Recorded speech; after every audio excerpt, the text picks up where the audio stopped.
Which fraction is larger, 1/4 or 3/4? Well, the larger the numerator, the larger the fraction. And if we remember what 1/4 looks like and what 3/4 look like, we can see that 3/4 is clearly larger. So now, which is larger, 7/8 or 5/8?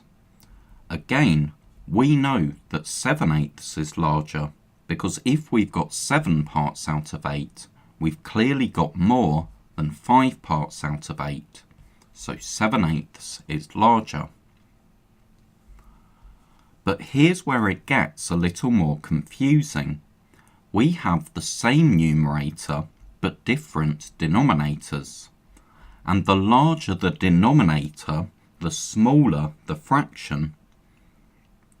And we can see why that is if we can compare 1/4 and 1/5.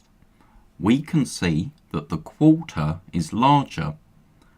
And because this rectangle with the fifth has been broken up into more pieces, broken up into 5 pieces rather than 4, that means that each piece is smaller. So 1/4 is larger than 1/5. So which is larger, 3/6 or 3/8? Well, remember, if the numerators are the same, the larger the denominator, the smaller the fraction, and the smaller the denominator, the larger the fraction.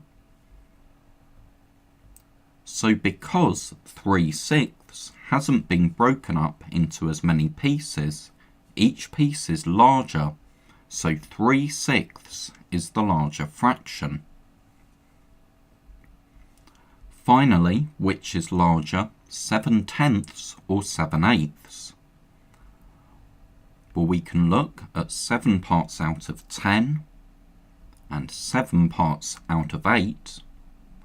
So we can see that 7/8 is larger. The rectangle hasn't been divided into as many pieces, so each piece is larger.